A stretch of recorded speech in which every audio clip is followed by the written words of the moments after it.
At 10:52 p.m., your day is finally quiet, but your mind still feels like it's been pulled in 100 directions. Most people assume that kind of exhaustion comes from doing too much. It doesn't.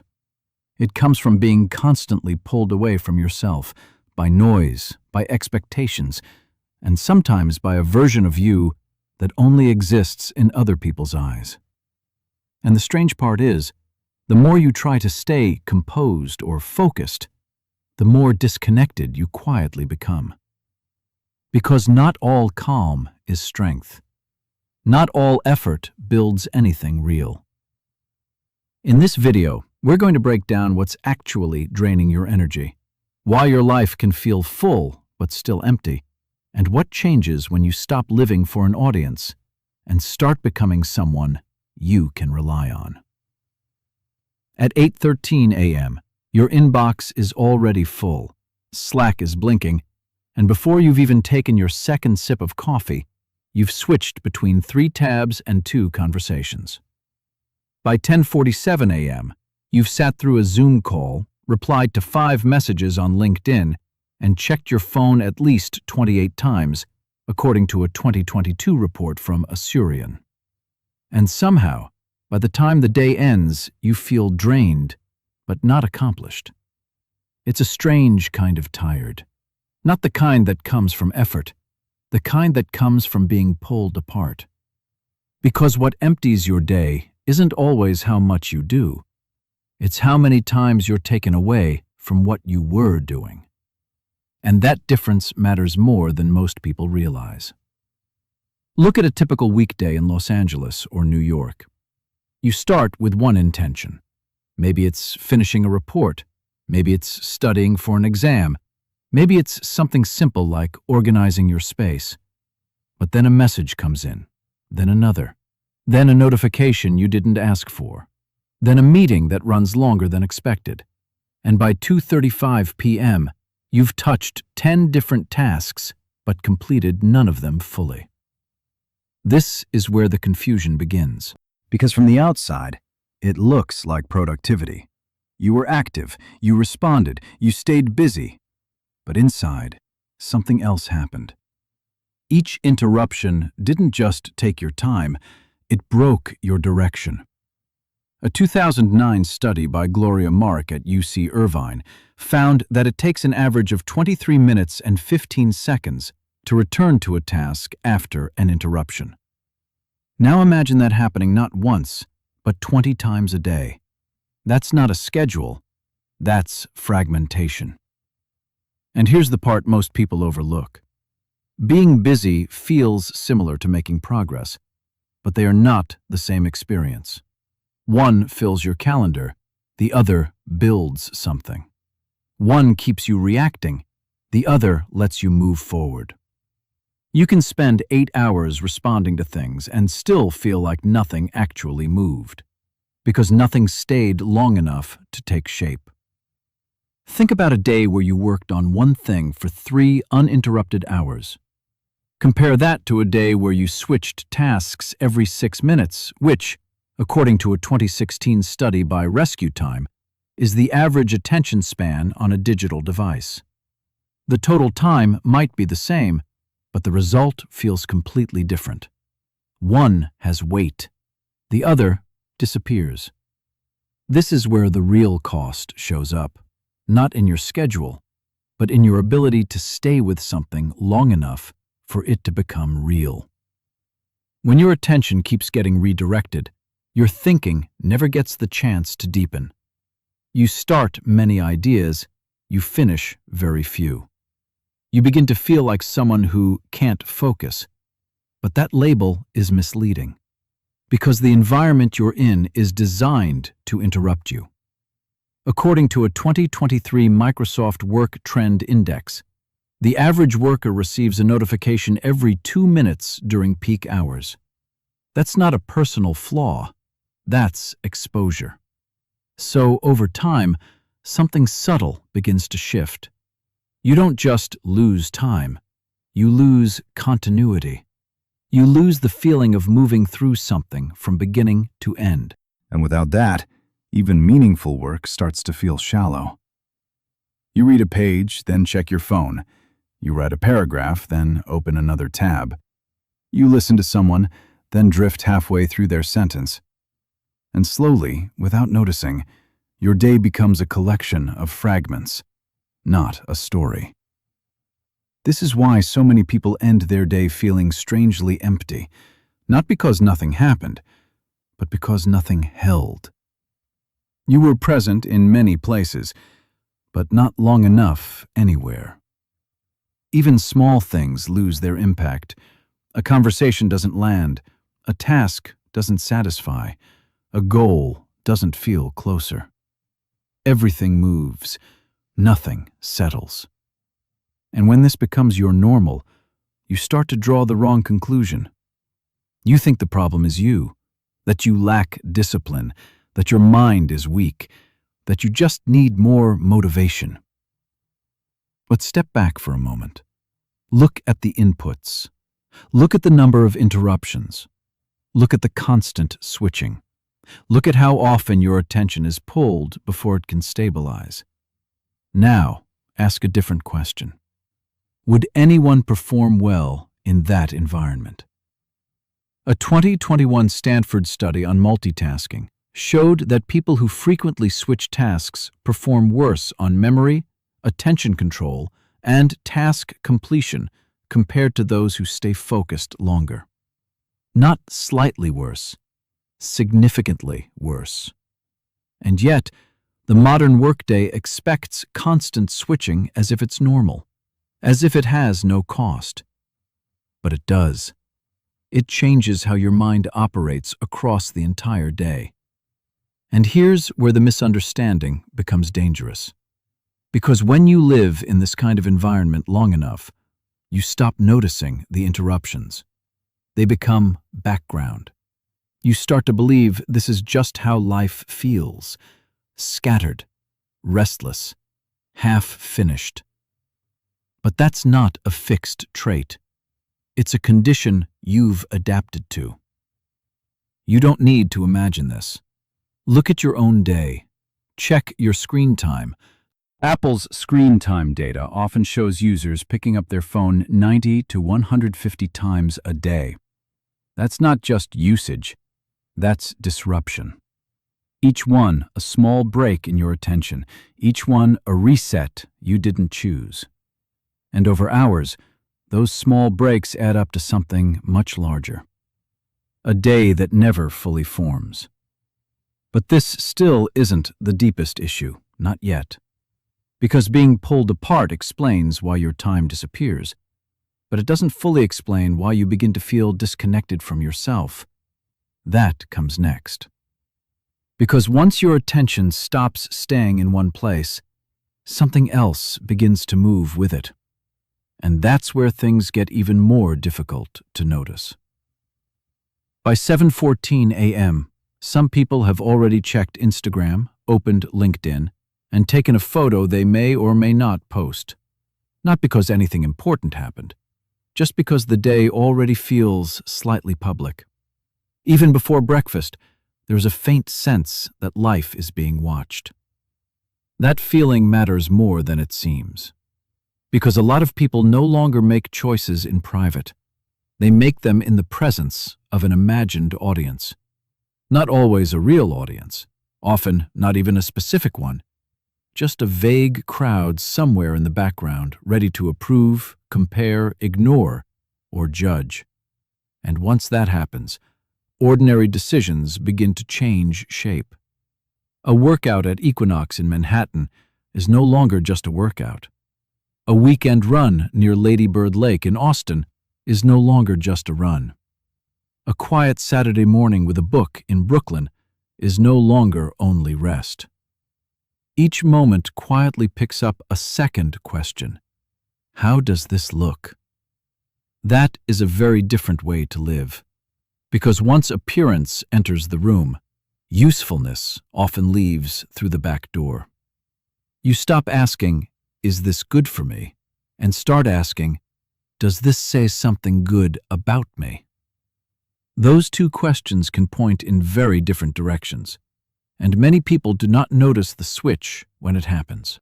A 2023 Pew Research Center report found that a large share of American adults, especially younger adults, say social media affects how they feel about themselves. That is not surprising. When attention becomes constant, comparison does not stay on the screen. It follows you into the gym, into dinner, into the way you describe your own life to yourself. So the performance does not begin when you post. It begins much earlier. It begins when you choose the coffee shop because it looks like the right kind of morning. It begins when you word a LinkedIn update so it sounds effortless but impressive. It begins when you leave a book on the table because it says something about who you are. It begins when a private habit slowly becomes an audition. That does not mean every visible choice is fake. It means the line gets blurry, and that blur is costly. Not only because it makes people anxious, but because it becomes harder to hear your own preferences clearly. If your attention keeps bending toward how a choice will be received, then over time you stop knowing whether you wanted the thing itself or only the version of yourself attached to it. That is why people can have full calendars and strangely thin lives. They are doing many things. They are seen doing many things. But deep down, very little feels like it belongs to them. You can see this in small moments. A person spends 40 minutes editing a vacation photo from Miami Beach, then barely remembers the walk itself. Someone buys a notebook in Soho, writes 2 pages in it, and feels more attached to the image of being thoughtful than to the act of thinking. Another person signs up for a 5K in Chicago, not because running matters to them, but because they like the kind of person that event seems to announce. None of these choices are dramatic. That is what makes them dangerous. The shift is subtle. The day still looks normal. The person still looks functional. But inside, the center of gravity starts moving outward. Meaning begins to depend less on direct experience and more on imagined reception. Then, even good things lose their warmth. The meal is good, but part of you is watching yourself eat it. The trip is beautiful, but part of you is already turning it into a caption. And this is where the exhaustion deepens. Because managing one life is hard enough. Managing a second life in your mind, the one that exists in other people's eyes, is harder. It asks you to edit yourself in real time. It asks you to anticipate reactions before you even know your own. It asks you to stay aware not only of what you are doing, but of how it will land. That is tiring.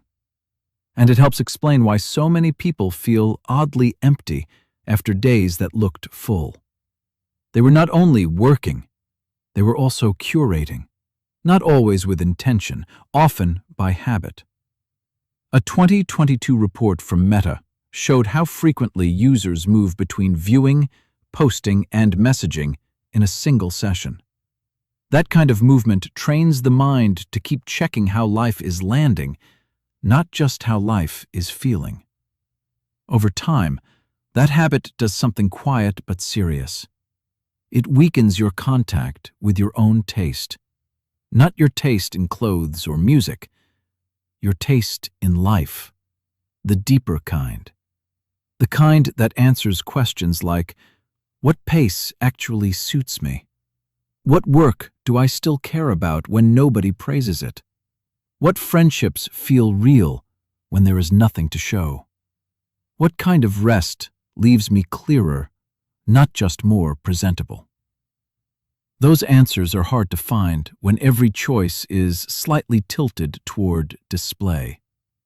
And that is why this issue goes beyond social media, even though social media makes it easier to see. Public life now extends far beyond posting. It reaches into texting habits, weekend plans, career updates, and even recovery. A person can sit alone in an apartment in Denver at 11:32 p.m. and still feel publicly exposed without uploading a single thing. That is not because the internet is evil. It is because the audience has moved inside. Once it moves inside, you do not need a camera to perform. You only need self-consciousness. You only need the thought, how would this look if someone knew? And from there, life can become strangely indirect. You begin living through reflection instead of contact, through impression instead of experience. Then a new kind of question starts to matter. If no one would ever find out you did it, would you still want it? Would you still take that trip to Sedona? Would you still read that book? Would you still go to church, train, cook, volunteer, study, write, or rest that way if there were no photo, no update, no proof, no witness? That question can be uncomfortable, but it is clarifying, because many desires become weaker when there is no audience attached to them, and a few become stronger. Those stronger ones matter. They tell you something solid. They point toward the parts of your life that are still truly yours. A 2021 study published in the Journal of Experimental Social Psychology found that self-presentation concerns can change behavior even when people are not directly being observed. That should give anyone pause. It means the crowd does not need to be present to have influence. The idea of the crowd is enough. So a person may spend years chasing visibility without realizing they were hungry for permission, not meaning. Years building a life that photographs well, but does not feel inhabited from the inside. Years mistaking recognition for connection, exposure for direction, activity for sincerity. And this is the part many people feel, but rarely name. They are not only tired because life is loud.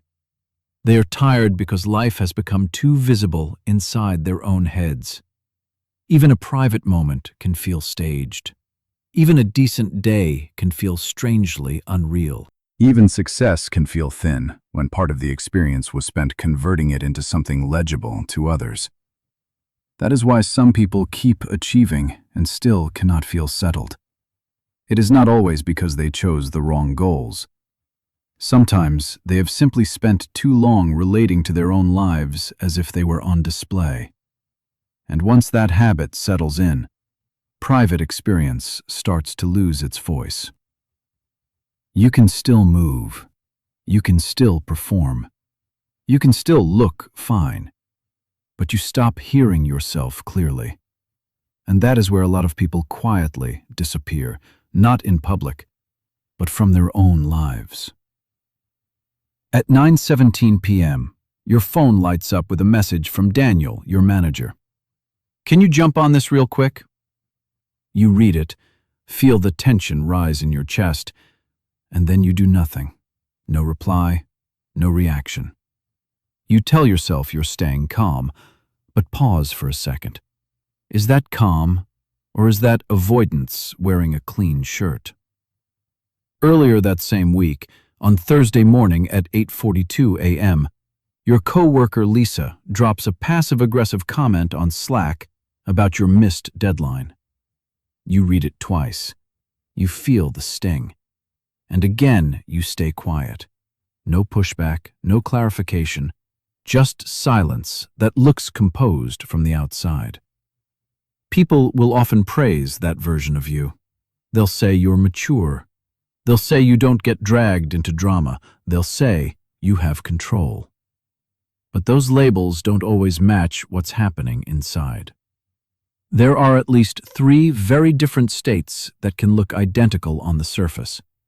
One is paralysis, one is avoidance, and one is grounded calm that can actually hold its ground.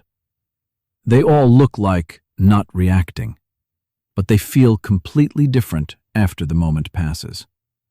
You can test this in your own life. Think about the last time something bothered you and you said nothing. Maybe it was during a family dinner on Thanksgiving in Chicago, When your Uncle Mark made a comment that crossed a line, you stayed quiet. You kept the peace. Everyone moved on. But later that night, at 11:30 p.m., you replayed the moment in your head while brushing your teeth. The sentence you should have said shows up too late. The body tightens, the jaw clenches. You don't feel calm.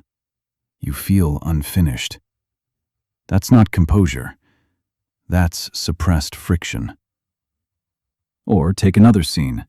You're in an apartment building in Brooklyn, and your neighbor leaves a complaint note under your door about noise you didn't even make. You read it. You feel that small flash of unfairness, and you decide not to respond. You tell yourself it's not worth it. Then, for the next 2 days, every time you walk past that door, you feel slightly smaller. You adjust your behavior more than needed. You carry a quiet irritation that doesn't quite leave. That's not peace. That's quiet self-erasure. Now, compare that with a different kind of moment. On a Monday afternoon at 2:05 p.m., your colleague, Javier, questions your work in a meeting at the Austin office. Not aggressively, but enough to shift how the room sees you. You don't react instantly. You don't snap. You take a breath. And then you say, evenly, "I hear your concern. Let me clarify what actually happened." The tone stays steady. The boundary is still there. You don't leave the moment carrying something unfinished. That's a different state entirely. Psychologist Dr. Harriet Lerner, known for her work on boundaries in relationships, once wrote that clear is kind, unclear is unkind. Not because harshness is better, but because vagueness often leaves tension unresolved. That tension doesn't disappear, it just moves inward. And that's where confusion begins. Because from the outside, all three versions of you looked the same. No raised voice, no dramatic reaction, no visible conflict. But internally, one version left you clear, one left you heavy, one left you quietly shrinking. So the real question is not whether you reacted, it's what you felt after. If you leave a situation with clarity, with your sense of self intact, with no need to replay it later, that's a sign of grounded calm. If you leave it with lingering tension, mental arguments, or a sense that you avoided something important, that's a sign of something else. This shows up everywhere, not just in obvious conflict. In relationships, for example. Sarah, 31, living in Denver, notices her partner repeatedly cancels plans last minute. She says nothing. She tells herself she's being understanding. But by Sunday evening, she feels distant and slightly resentful, even though she never raised the issue. In the workplace, a junior analyst at Deloitte in New York stays silent during meetings to avoid saying the wrong thing. Weeks pass. His manager starts assuming he has no input. He tells himself he's being careful, but his role slowly shrinks without anyone announcing it. In everyday environments, a parent at a school pickup line in Phoenix keeps smoothing over small tensions so no one feels uncomfortable. It works in the moment, but over time, they start feeling like they're constantly managing other people's emotions while ignoring their own. None of these people are loud. None of them are dramatic. From the outside, they look composed, but internally, something is being traded away. In conflict psychology, there's a simple distinction often used in therapy: response versus retreat. A response can be quiet, measured, even minimal, but it still acknowledges what happened. A retreat avoids that acknowledgement entirely. It exits the moment without resolving it.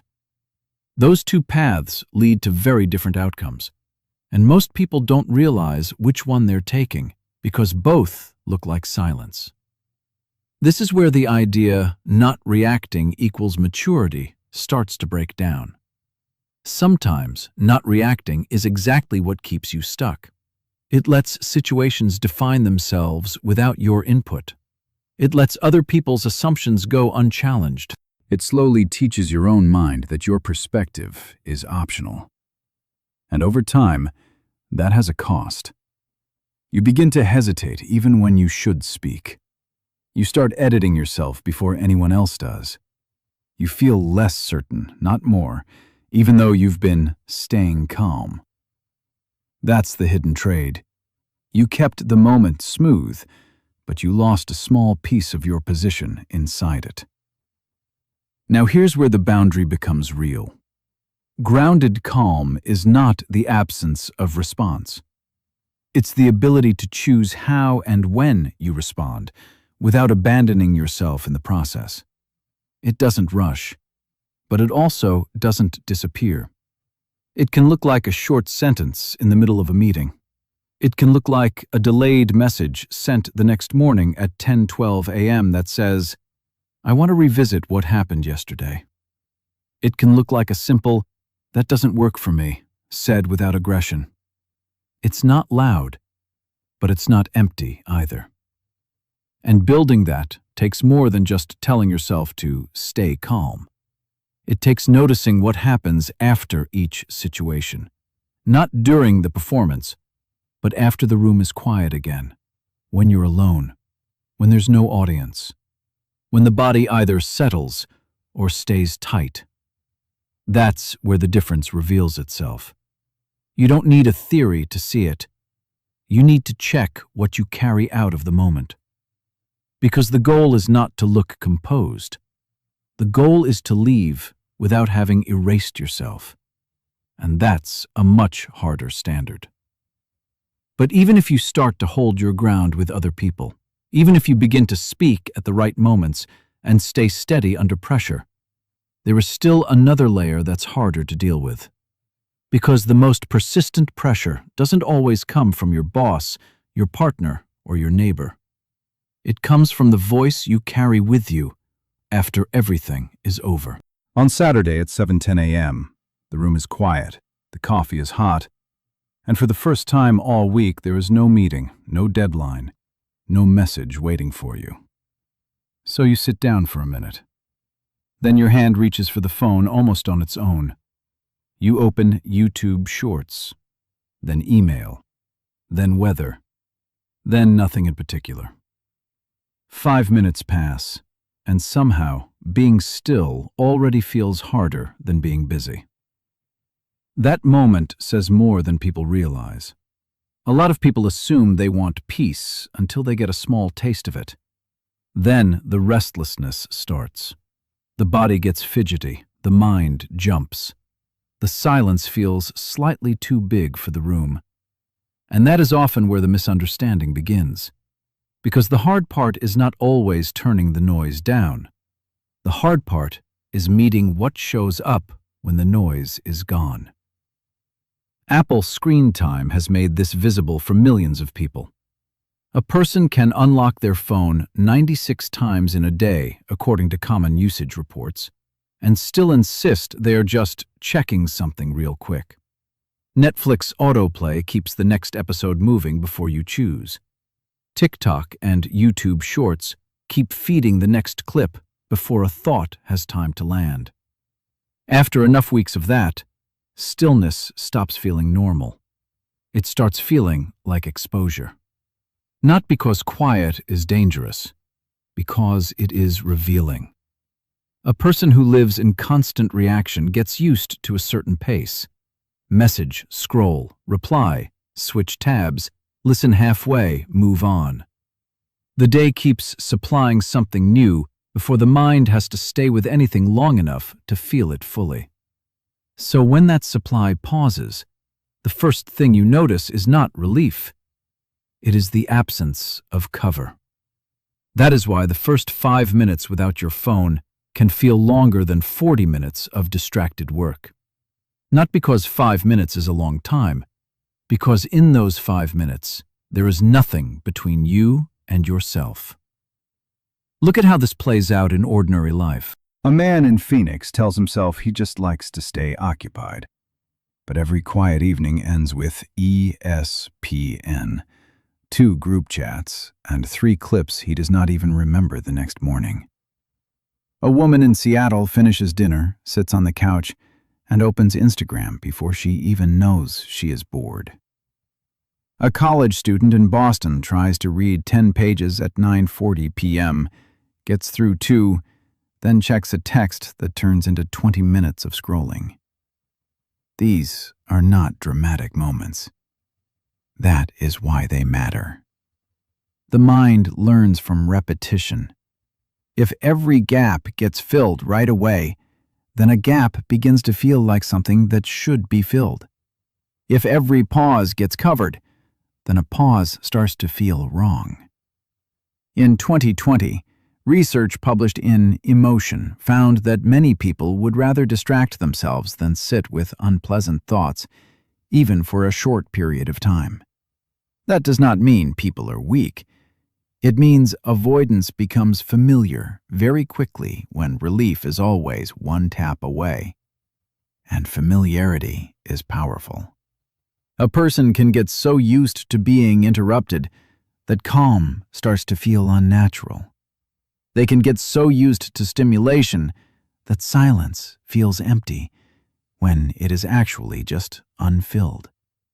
They can get so used to constant input that the first sign of nothing happening feels like something is missing. But often, nothing is missing. Something is appearing. That is the harder part to accept. When the room gets quiet, the unfinished parts of life become easier to hear. The doctor's appointment you have been putting off since March. The credit card balance you keep telling yourself you will deal with next Friday. The message you never answered from your sister in Atlanta. The job application still sitting in drafts. The relationship in Dallas that has been off for 6 months, even though the pictures still look fine. Those things do not suddenly appear when the noise drops. They were already there. You just stopped outrunning them for a moment. This is why so many people say they can't relax when they finally get time off. The problem is rarely relaxation itself. The problem is that rest removes the distractions that were helping them avoid what felt uncomfortable. A Sunday afternoon with no plans can feel heavy, not because Sundays are bad, but because space gives neglected things room to surface. And once that starts happening, the first instinct is often to run back toward stimulation. Back to podcasts during every drive. Back to a second screen during every movie. Back to checking Slack on a day off. Back to one more episode, one more refresh, one more tiny hit of occupation. It feels like relief, but sometimes it is only postponement. Dr. Johann Hari has written about attention and the way constant interruption changes how deeply we can engage with our own lives. Whether someone agrees with every part of his argument or not, one point is hard to ignore. When attention is constantly fragmented, people do not just lose focus. They lose contact with deeper thought. And deeper thought is often where truth starts becoming uncomfortable. So the comparison that matters is not noisy life versus quiet life. It is distracted relief versus honest contact. Distracted relief feels easier in the moment. Honest contact feels harder at first. One gives you quick escape. The other gives you real information. One keeps discomfort moving. The other lets discomfort speak. And if a person has spent months or years choosing the first, the second will feel strangely intense when it finally arrives. This is why early progress can be misread. People expect improvement to feel peaceful right away. They expect the first quiet morning to feel clean, centered, even healing. Sometimes it does. Often it doesn't.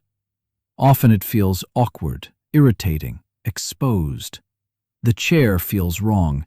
The room feels too still. The mind starts offering 10 excuses to get up and do something else. That does not always mean you are failing. It may mean you are finally close enough to hear what has been waiting underneath the noise. Think about physical training for a moment. Someone who has not run in years will not call the first mile pleasant. Their lungs burn, their legs complain, their pace feels clumsy. But nobody hears that and concludes running is bad for them. They understand that comfort is not the first sign of progress. Adaptation takes time. Inner stillness works in a similar way. A person who has spent 12 months in non-stop stimulation should not expect the first quiet hour to feel natural. It may feel agitating, it may feel raw, it may feel like they are worse than they were before. But that can be misleading. They are not necessarily worse. They are simply less covered. And that distinction matters, because it changes how you read the experience. Instead of saying, "I must be bad at this," you begin to say, "I'm finally noticing what was always there." Instead of demanding instant peace, you start valuing one more minute of staying put, one more moment without reaching, one more small refusal to run. That is a different standard, and it is far more honest. Progress may not begin when silence feels good. It may begin when you remain there long enough to stop fleeing it. It may begin when the first urge to grab the phone passes and you do not obey it. It may begin when the boredom softens just enough for something truer to come forward. A memory, a fear, a question, a neglected decision. Now the real work can start. Not because you suddenly became disciplined overnight, but because you stopped covering everything the second it became uncomfortable. And a lot of the time, that is the change that matters first. Not more inspiration, not more advice, not another speech, another clip, another quote saved to notes at 11:48 p.m. Less escape. That is often the beginning. Because once you can stay with yourself a little longer, another question becomes impossible to avoid. Not whether you can handle a quiet room, whether you still believe your own word when the room goes quiet. A lot of people think they lose faith in themselves after one major collapse. A divorce in 2019, a layoff in October, a failed business, a public mistake. And yes, those things can shake a person. But more often, trust erodes in smaller ways. The 6:30 a.m. alarm goes off and you hit snooze again. The gym bag stays by the door. The text you said you would send sits unsent for 3 days. The doctor appointment gets pushed to next month, then next month again. None of that looks dramatic. That is exactly why it matters. Because every small break in your word teaches your mind something, not about productivity, about reliability. It starts learning whether your promises mean anything once the mood changes, once the room gets uncomfortable, once the effort stops feeling noble and starts feeling ordinary. And that lesson settles deeper than most people realize. A person can survive a public setback and still keep their center. But if they spend 2 years repeatedly backing away from their own commitments, something quieter starts to go missing. Not their knowledge, not their potential, their trust in their own voice. Their sense that when they say, "I'll do this," there is weight behind it. That is why many people do not feel weak in obvious ways. They feel uncertain in private ways. They make plans, but do not believe themselves. They get inspired on Sunday night, write goals in notes, order the planner, watch the video, clean the desk, and still carry a quiet doubt on Monday morning. Because somewhere underneath the excitement is a memory. The memory of all the times they meant it and still did not follow through. That memory changes everything. In behavioral psychology, Dr. Albert Bandura wrote about self-efficacy, the belief that you can carry out the actions required to reach a goal. People often hear that and think of confidence. But confidence is too vague a word here. This is more specific. It is the felt sense that your actions can be counted on, not by the world first, by you. And that is built or damaged in small moments. When the credit card bill arrives on the 14th, and you open it instead of postponing it, something strengthens. When you send the apology text at 8:06 p.m., instead of drafting it in your head for a week, something strengthens.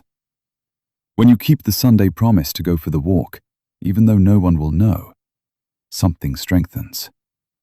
These are not glamorous acts, but they are not trivial either. They tell your mind, I am not absent when life gets inconvenient. Now compare that with another kind of life. A life built around the image of who you want to appear to be. The person with the right bookshelf, the right routine, the right language, the right kind of ambition, the right kind of discipline. On paper, it looks polished. On LinkedIn, it looks coherent. On Instagram, it looks intentional. But inside, there may still be a fracture. Because image and trust are not the same thing. Image is about how your life reads from the outside. Trust is about whether your inner life believes your own word. A person can look deeply put together and still not trust themselves to do one hard thing consistently for 30 days. A person can sound thoughtful in conversation and still avoid one necessary phone call for 3 months. A person can be admired by others and still know, privately, that they vanish whenever discomfort shows up. That split is exhausting. And over time, it creates a strange hunger. The more a person doubts their own consistency, the more tempting external validation becomes. Praise starts doing work that inner stability was supposed to do. Compliments feel like proof. Visibility feels like fuel. Other people's recognition begins to cover a weakness that was never really about status in the first place. It was about whether your own life felt dependable from the inside. William James once wrote that action may not always bring happiness, but there is no happiness without action. That line matters here because it points to something simple and easy to miss. Self-respect is not built by self-description. It is built by contact with reality. By doing what your life actually requires. By becoming someone whose choices line up with their stated values often enough that the gap stops widening. That does not mean perfection. It means fewer quiet betrayals. Because that is what many of these moments really are, not failures in the dramatic sense, betrayals in the ordinary sense. You knew. You said you would. You turned away. Once is human. Repeated often enough, it becomes identity. Then another misunderstanding creeps in. People start thinking that focusing on themselves is selfish. They hear that phrase and imagine withdrawal, coldness. A person who says, "I'm protecting my peace," while leaving everyone else to carry the mess. And yes, some people do use the language of growth as an excuse to avoid responsibility. But that is not what real self-focus is. Real self-focus starts with duty, not escape. There are parts of your life no one can do for you. No one can sleep on your behalf. No one can face your blood work for you. No one can keep your promises to yourself. No one can train your body, repair your habits, tell the truth in the moment you keep postponing, or sit with the consequences of your own choices. Those are personal responsibilities in the deepest sense, not because they are private, but because they are non-transferable. And when a person returns to those responsibilities, something interesting happens. They often become easier to live with, not harder. They become less demanding, not more. They stop asking other people to constantly stabilize what they themselves refuse to face. They become steadier in relationships because they are no longer outsourcing basic inner duties. That is why self-focus in its mature form is not indifference. It is accountability brought home. Look at the difference in everyday terms. One person says they are working on themselves, but still leaves apologies unsaid, bills unopened, and commitments vague. Another person quietly starts paying what they owe, arriving when they said they would, and speaking more carefully because their word has begun to matter again. Both may use the same language. Only one is becoming trustworthy. And that is the standard that changes everything. Not how inspired you feel after a video, not how clear your intentions sound on a Sunday, not how convincing your future self appears in your own imagination. The real question is simpler and more demanding. When your life asks something of you, do you show up in a way that lets your own mind relax its doubt? Because that is where dignity begins to return, slowly, quietly, in repeated proof. The alarm at 6:30, the gym bag by the door, the text you finally send, the appointment you stop postponing, the conversation you no longer avoid, the small things, the unphotographed things, the things that make a life feel less impressive from a distance and more solid from within. That kind of life may look less dramatic. It may win less applause. It may not give you the quick reward of being seen as exceptional, but it gives you something rarer. It gives your inner life reason to believe you. And once that starts happening, motivation changes. It becomes less borrowed, less performative, less dependent on mood, on recognition, on public identity. You stop needing to feel grand before doing something small. You stop waiting to become a different person before acting like one. You begin from proof instead of fantasy. That is a very different way to live. And in a culture that constantly asks how your life appears, maybe the better question is this. When the room is empty, the phone is down, and nobody is clapping, does your own life still feel like a place where your word means something?